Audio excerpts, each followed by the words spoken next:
दोस्तों ये है दुबई, जिसे दुनिया 21वीं सदी की मॉडर्न जन्नत कहती है।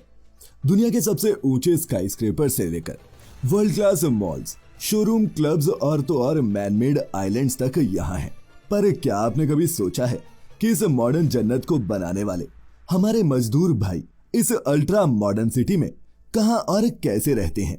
अब ऐसा तो नहीं है कि दुबई के शेख अपनी जेब में अलादीन का चिराग लेकर घूमते हैं या फिर उनके पास कोई जादुई मंत्र है जिसे बोलते ही ये शानदार स्काईस्क्रेपर्स और मॉल्स अपने आप बनकर तैयार हो जाते होंगे। असल में सच्चाई तो ये है कि दुबई में दो तरह के लोग रहते हैं। पहले ये अमीर लोग जो लैम्बोर्गिनी और फरारी जैसी गाड़ियों में अपने एग्जॉटिक पेट्स के साथ घूमने निकलते हैं, और दूसरे वो जिन्होंने इस शहर को पिक्चर परफेक्ट बनाया लेकिन वो यहाँ गुलामों की जिंदगी जी रहे हैं। फैक्टिफाइड की आज की इस खास वीडियो में हम आपको बताएंगे दुबई को पिक्चर परफेक्ट शहर बनाने वाले इन्हीं वर्कर्स की जिंदगी का असली सच। फैक्टिफाइड, फैक्ट्स ऑन योर फेस। दोस्तों दुबई अमीरों का शहर है। गुची, अरमानी के शोरूम्स में शॉपिंग करना यहाँ के लोगों के लिए आम बात है। यहाँ के लोग सैर पर भी निकलते हैं तो उनके साथ ये कमाल के पेट्स उनके साथ चलते हैं। और टशन के मामले में तो यहाँ की पुलिस भी कम नहीं है, जो पेट्रोलिंग भी लैम्बोर्गिनी और BMW में करती है। अब इतनी शानदार जिंदगी को देखकर किसी का भी मन करेगा कि वो इस शहर में जाकर सेटल हो जाए। और क्योंकि अरब अमीरात की करेंसी भी साउथ एशियन कंट्रीज की करेंसी के मुकाबले काफी स्ट्रांग है, तो माइग्रेंट वर्कर्स को झांसा देना और भी आसान हो जाता है। अपने देश में गरीबी से जूझ रहे माइग्रेंट वर्कर्स को ये शहर यहाँ आने से पहले एक जैकपॉट लगता है, जहाँ से वो पैसा कमाकर अपने देश में अपने परिवार को एक आरामदायक और अच्छी जिंदगी दे सकते हैं। लेकिन उनका ये ख्वाब दुबई एयरपोर्ट पर पैर रखते ही खत्म हो जाता है। Slave city Dubai. दोस्तों कंपनियां पहले तो मजदूरों को अच्छी सैलरी और लाइफस्टाइल का झांसा देकर दुबई लेकर आती हैं। उनके वीजा और प्लेन टिकट का भी पूरा खर्चा उठाती हैं। लेकिन दुबई पहुंचते ही माइग्रेंट वर्कर्स को स्लेव की तरह ट्रीट करना शुरू कर देती हैं। इसे तो आप पहचानते ही होंगे, बुर्ज खलीफा, दुनिया की सबसे ऊंची इमारत जो आज दुबई की पहचान बन चुकी है। इस बिल्डिंग को बनाने में 12,000 वर्कर्स लगे थे, जिन्हें यहाँ 50 डिग्री टेम्परेचर में हीट स्ट्रोक के बीच काम करने के लिए भी 200 यूरो यानी कि 16,000 रुपए से भी कम की मंथली पगार मिलती थी। हीट स्ट्रोक से कई बार मजदूर काम करते करते बेहोश हो जाते थे, तो कई महीनों तक बिस्तर से उठ तक नहीं पाते थे। बिल्डिंग को तैयार करते हुए ऊंचाई से गिरने से भी कई मजदूरों ने जान दी, लेकिन सरकार और मीडिया ने उन आंकड़ों को दबा दिया। बाकी के कई वर्कर्स को भी यहाँ काम करने के बाद सांस लेने में दिक्कत होने लगी, डिप्रेशन, हार्ट डिजीज और हाई ब्लड प्रेशर जैसी शिकायतें होने लगी। लेकिन दोस्तों ये कहानी सिर्फ बुर्ज खलीफा को ही बनाने वाले मजदूरों की नहीं है, बल्कि दुबई में हर ब्लू कॉलर वर्कर के साथ ऐसा ही होता है। वर्कर्स को रोजाना वर्किंग आवर से ज्यादा काम कराया जाता है और ओवरटाइम के कोई पैसे भी नहीं दिए जाते। वर्कलोड ज्यादा होने पर वर्कर्स को वीकली ऑफ तक नहीं दिया जाता। अपने देश के मुकाबले वर्कर्स को पैसे तो ज्यादा मिलते हैं, लेकिन ये पैसे दुबई के महंगे लाइफस्टाइल के मुकाबले चिल्लर ही नजर आते हैं और वर्कर्स जैसे तैसे ही यहाँ अपना गुजारा कर पाते हैं। दुबई आने से पहले ही कंपनियां मजदूरों से कॉन्ट्रैक्ट्स साइन करवा लेती हैं, इसीलिए दुबई आने के बाद वो मजदूरों का जैसा चाहे वैसे फायदा उठा सकती हैं।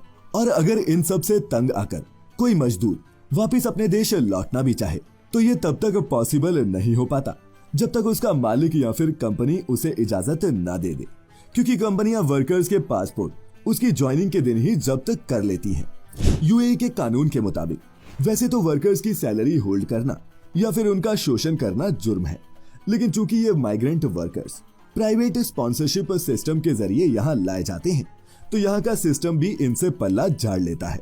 ब्लू कॉलर वर्कर्स के दम पर यहाँ की कंस्ट्रक्शन कंपनीज इन गगनचुंबी इमारतों को कुछ ही महीनों में खड़ा कर देती हैं, लेकिन इन आलीशान इमारतों को बनाने वाले वर्कर्स को ही इन इमारतों में घुसने की इजाजत नहीं होती।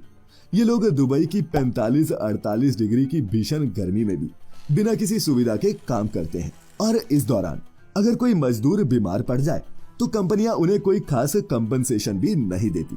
ब्लू कॉलर वर्कर्स को सिर्फ कंपनियां ही नहीं, यहाँ के लोग भी स्लेव्स की तरह ही ट्रीट करते हैं, और वो भी तब जब दुबई की टोटल पॉपुलेशन की 89% पॉपुलेशन माइग्रेंट वर्कर्स की ही है और यहाँ रहने वाले सिर्फ 11% लोग ही अमीराती हैं। दुबई में कहाँ रहते हैं माइग्रेंट वर्कर्स? दोस्तों, अगर आंकड़ों पर नजर डालें तो यहाँ 94 लाख से भी ज्यादा माइग्रेंट वर्कर्स हैं, जिसमें से ज्यादातर वर्कर्स साउथ एशिया माने कि भारत, पाकिस्तान, बांग्लादेश और नेपाल से आते हैं। लेकिन ये आपको दुबई की सड़कों पर वॉक करते या फिर यहाँ के मॉल्स या फिर शोरूम में शॉपिंग करते नजर नहीं आएंगे। माइग्रेंट वर्कर्स दुबई के रिहायशी इलाकों से दूर स्लम एरिया में रहते हैं, जहाँ किचन जितने छोटे छोटे कमरों में 8-8 लोग एक साथ रहने को मजबूर होते हैं।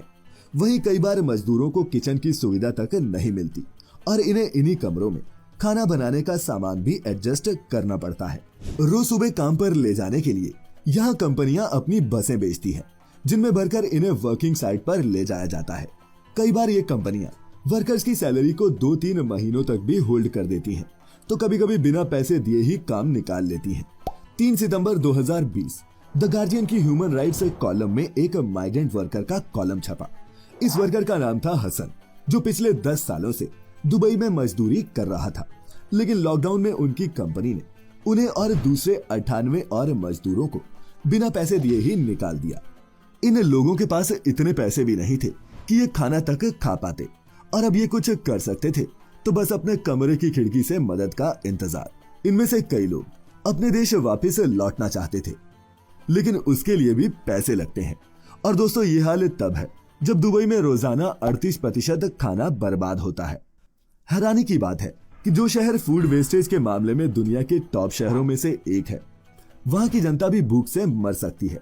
पर ऐसा नहीं है कि सिर्फ कंस्ट्रक्शन या फिर यहाँ की इंडस्ट्रीज में काम करने वाले लेबर्स का ही शोषण होता है।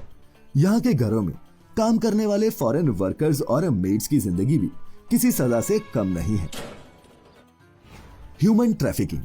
दोस्तों, यहाँ घरों में काम करने वाली महिला वर्कर्स के साथ पुरुषों से भी ज्यादा बुरा व्यवहार होता है। उनसे 24 घंटे काम कराया जाता है। और यही नहीं, कई केसेस में तो वर्कर्स के साथ मारपीट और जबरन प्रोस्टिट्यूशन तक में धकेला जाता है। यूएई की ह्यूमन राइट्स संस्था ने खुद अपनी रिपोर्ट में घरों में नौकरों के शोषण की बात कही है।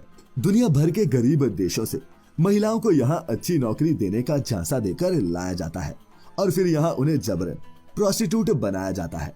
और क्योंकि इसमें कई अधिकारी तक मिले होते हैं, इसलिए यह धंधा दुबई की चमक दमक की आड़ में धड़ल्ले से चलता रहता है। लेकिन इस मॉडर्न जन्नत के पीछे छिपी ये हार्श रियलिटी आपको सोशल मीडिया पर वायरल इस शहर की खूबसूरत तस्वीरों में देखने को नहीं मिलेगी, क्योंकि लोगों के लिए दुबई का मतलब ही है शानदार लाइफस्टाइल, गगनचुंबी इमारतें, महंगी गाड़ियां और एग्जॉटिक पेट्स। लेकिन दोस्तों, दुबई की इस चकाचौंध से इतर हम ये भूल जाते हैं कि इस शहर को इतना खूबसूरत और शानदार बनाने वाले वर्कर्स को भी इस शहर में जीने का हक है। और एक हाईफाई लाइफस्टाइल भले ही ना सही, लेकिन बेसिक सुविधाएं और अपने काम के लिए थोड़ी सी रिस्पेक्ट वो भी डिजर्व करते हैं। खैर, दुबई में माइग्रेंट वर्कर्स की लाइफ पर आपका क्या कहना है, नीचे कमेंट करके जरूर बताएं। और क्या दुबई की ये हार्श रियलिटीज जानने के बाद अब भी आप इसे एक परफेक्ट शहर मानते हैं? ये भी कमेंट्स में जरूर बताएं। मैं फिर लेकर आऊंगा ऐसी ही एक और मजेदार लेकिन इंफॉर्मेटिव वीडियो। तब तक अपना अपने चाहने वालों का ख्याल रखें, खुश रहें और वीडियो पूरी देखने के लिए आपका बहुत बहुत शुक्रिया।